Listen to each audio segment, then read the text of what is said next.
Pertama saya kenal PDI dari kecil ya, dari tahun 1982 ketika saya umurnya masih kira-kira mungkin masih 10 tahun ya. Saya sudah ikut kampanye PDI gitu ya sama bapak saya di lapangan Banteng gitu ya.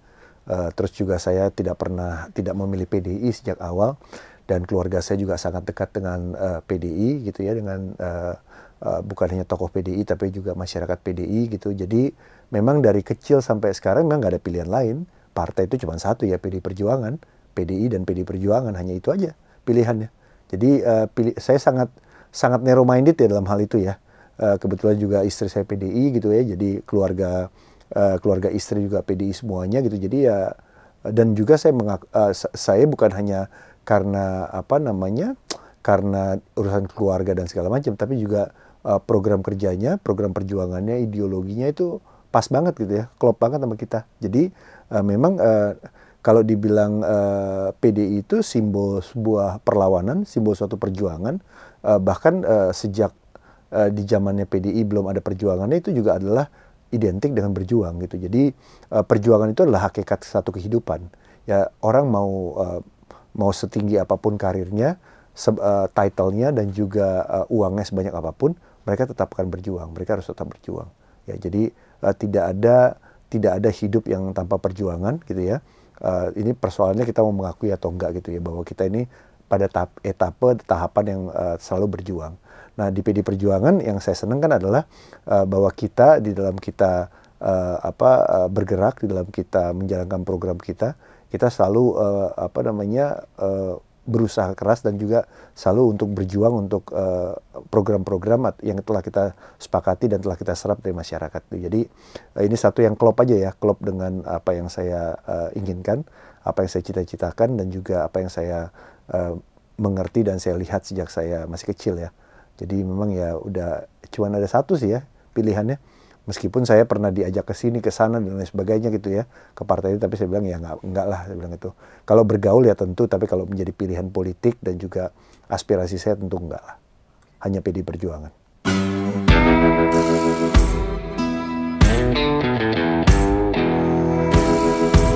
Iya, ketika pilihan masuk ke partai politik itu pasti ditanyakan teman-teman aktivis, ya, aktivis pergerakan, prodemokrasi itu ya pasti.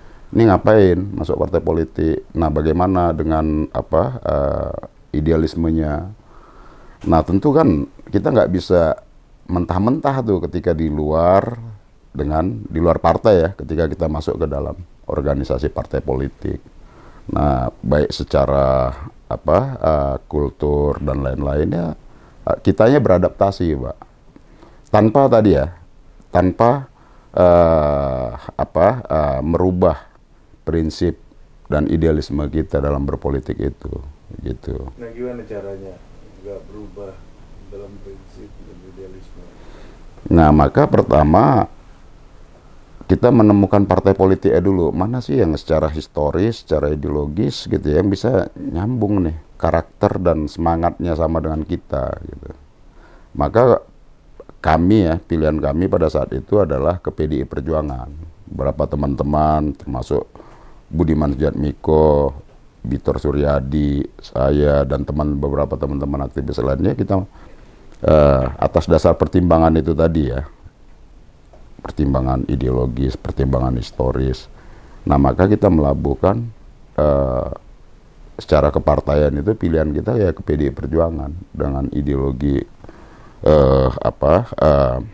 ada marxismenya, ajaran-ajaran Bung Karno gitu ya, sikap keberpihakan terhadap rakyat kecil itu dengan marxisme tadi.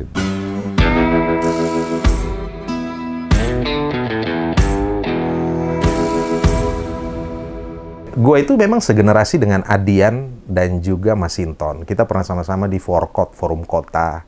Kemudian gue sama Masinton juga di FAMRED, Forum Aksi Reformasi dan Demokrasi. Dan ya tentu semangat yang sama itulah yang membuat kita akhirnya berada di PDI Perjuangan hari ini. Semangatnya tuh kan dua PDI Perjuangan. Yang pertama, keberpihakan terhadap Wong Cilik. Membela Wong Cilik. Dan kita tahu bahwa rezim totaliter Orde Baru ini, di mana korporatisme negaranya begitu kuat, oligarkinya begitu kuat, yang kemudian memberangus suara-suara wong cilik ini. Jadi pembelaan kita pada saat itu yang membuat bahwa kemudian kita harus bisa mencari kanal-kanal perjuangan demokrasi, dan itu antara lain adalah PDI Perjuangan.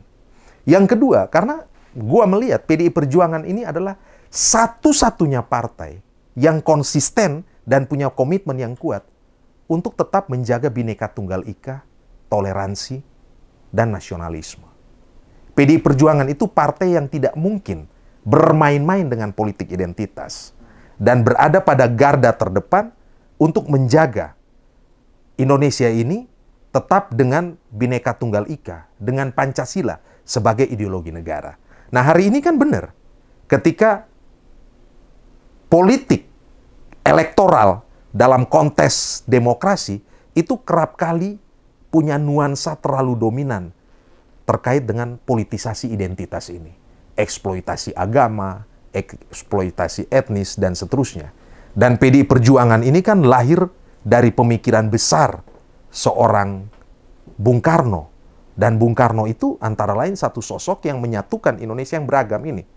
Lewat Sumpah Pemuda dan seterusnya. Dan bicara Indonesia, genetiknya itu heterogen. Indonesia genetiknya itu plural. Jadi memang politik itu tidak bisa kemudian ya menjadi monolitik gitu loh. Dan PDI Perjuangan adalah rumah besar bagi Indonesia yang plural dan beragam ini. Maka kemudian alasan kalau ditanya kenapa PDI Perjuangan menjadi pilihan, ya alasan pertama karena PDI Perjuangan itu hadir sebagai pembela wong cilik, masyarakat kecil, dan yang kedua adalah sebagai benteng pertahanan NKRI dan Pancasila. Ini dua hal yang membuat gua kemudian memilih untuk bergabung dengan PDI Perjuangan.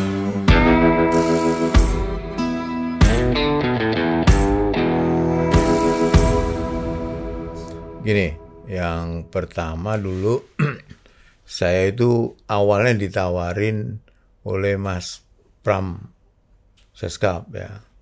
Sebenarnya nawarinnya itu bantu kehumasan PDI Perjuangan waktu itu. Awalnya gitu. Terus saya bilang, ya saya bisa ketemu sama ini nggak, humasnya partai nggak gitu. Terus dia bilang, enggak Mas Cak JB, kalau manggil saya kan Cak. Anda masuk ke PDI gitu. Jadi anggota DPR PDI. Ini udah saya komunikasikan ke Bu Ketum waktu itu, ke Bu Mega katanya. Itu jauh sebelum ini ya, sebelum pileg ya. Berapa bulan sebelum pileg lah. Saya waktu itu nggak mau kan. Nggak mau saya kalau ini. Nah, terus berjalan waktu, ditawarin lagi saya sama Mas Pram. Saya masih belum mau ya. Begitu pas mau penutupan, kira-kira 2 minggu sebelum penutupan pendaftaran itu, saya ditawarin lagi. Nah, waktu itu saya kan di Pak Jokowi. Saya konsultasi ke Pak Jokowi, gimana Pak, saya ditawarin ini. Pak Jokowi mengiyakan sekalian bantu Pilpres gitu, untuk ikut kampanye gitu lah, kira-kira gitu. Nah, jadi kira-kira 3 hari Kamis apa Jumat ya, seingat saya. Penutupan itu udah hari Selasa. Penutupan pendaftaran caleg di KPU itu hari Selasa. Saya hari Kamis apa Jumat itu udah diminta jadi apa enggak gitu. Nah, waktu itu sempat komunikasi juga dengan Mbak Puan ya waktu itu. Ditanya, Mas JP jadi apa enggak gitu. Nah, saya kan udah lapor Pak Presiden, oke, Pak, saya gabung ke PDI Perjuangan. Kemudian ditanya dapil mana.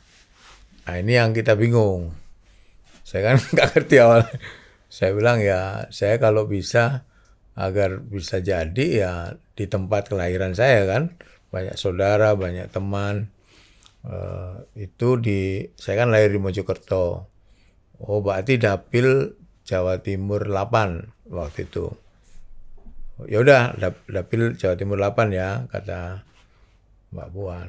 Kemudian nggak lama saya ditelepon Mas Pram, Cak JB jangan di dapil Jatim 8 karena banyak DPP di situ gitu. Terus tapi di mana ya, di dapil Jatim 7 saja, dia bilang gitu. Setelah dia selesai nelpon, nggak lama Pak Sekjen, Pak Asto juga nelpon saya, Mas Johan, jangan di dapil 8, dapil 7 aja. Saya dulu pernah nyalek di sana gitu. Nanti saya bantuin, dia bilang gitu. Akhirnya bingung kan, saya kan nggak ini, ya udah terserah. Nggak lama Mbak Puan nelpon lagi, jadinya di mana? 7 apa 8 gitu. Ya udah Mbak, dia bilang juga, soalnya 8 juga banyak calon dari DPP. DPP kan prioritas kan. Ya udah, akhirnya saya masuk ke dapil Jatim 7 gitu. Nah, apa sih yang ada di bayangan saya waktu itu? Jadi gini, Ri.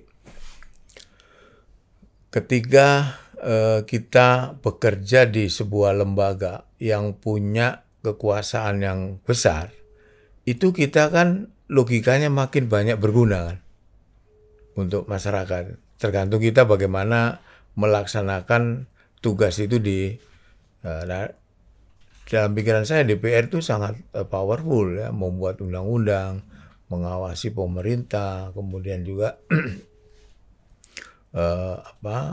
budgeting dengan membicarakan anggaran yang digunakan oleh pemerintah, menyetujui atau tidak menyetujui, kira-kira gitulah. Nah, saya berpikir dengan duduk di DPR itu maka saya akan lebih banyak gunanya gitu kira untuk masyarakat. Pikiran saya awalnya begitu. Gitu. Nah, kemudian jadilah saya anggota DPR. Saya sama sekali nggak punya pikiran saya akan jadi ya. Lihat pertarungan dapil Jatim 7 itu kalau internal PDI saja ada tokoh-tokoh yang luar biasa. Budiman Sujatmiko kan terkenal juga kan, yang sudah duduk di DPR juga. Kemudian di Demokrat ada Ibas kuat juga di dapil Jatim 7. Kemudian ada dari Golkar juga ada yang kuat. Sebelumnya PDI Perjuangan itu dapat 1 kursi Jawa Timur 7. Kemudian saya masuklah di situ, dan awal-awal itu saya tidak kampanye karena saya kan masih di Pak Jokowi. Saya kemudian quote-unquote ditegur oleh Pak Jokowi, ke dapil dong, gimana mau jadi kalau nggak ke dapil? Ya nggak apa-apa di sini, Jumat Sabtu Minggu ke dapil, berangkat Jumat sore gitu ya, Sabtu Minggu dapil, Senin pagi balik lagi gitu. Waktu itu kampanyenya lama kan, lalu saya turunlah ke dapil. Saya juga jadi juru bicara EKN waktu itu, TKN 01 kan. Nah, kemudian saya kampanye lah itu di dapil. Nah, awal-awal kampanye itu saya juga nggak ngerti kan. Tapi saya nggak mau janji-janji itu, saya nggak mau kampanye itu. Saya sering mengkampanyekan Pak Jokowi. Jadi logikanya kalau milih saya berarti milih partai PDI Perjuangan yang kemudian bisa melanggengkan apa yang di ininya Pak Presiden Jokowi, program-programnya itu bisa terlaksana gitu. Ya, kira-kira gitulah. Jadi lebih banyak mengkampanyekan Pak Jokowi. Dan waktu itu saya kampanyenya nggak hanya di dapil saya aja. Saya juga ke Kediri, ke Kediri, ke Madiun waktu itu ya, ikut mengkampanyekan 01 Pak Jokowi. Kemudian tibalah, kenapa PDI Perjuangan saya mau, saya juga ditawarin sebenarnya di partai lain waktu itu. Bahkan ketika saya ini tuh ada yang nelpon, kenapa nggak kesini aja, kira-kira gitu lah. Nah, PDI Perjuangan itu kan tagline-nya Partai Wong Cilik ya, yang ngurusin orang-orang kecil, kira-kira gitulah. Dan platformnya NKRI dan Negara Persatuan yang mengutama kesatuan Republik ini, ya semua partai begitu ya. Tapi Wong Ciliknya itu yang kemudian saya semakin mantap gabung lah, kira-kira gitulah.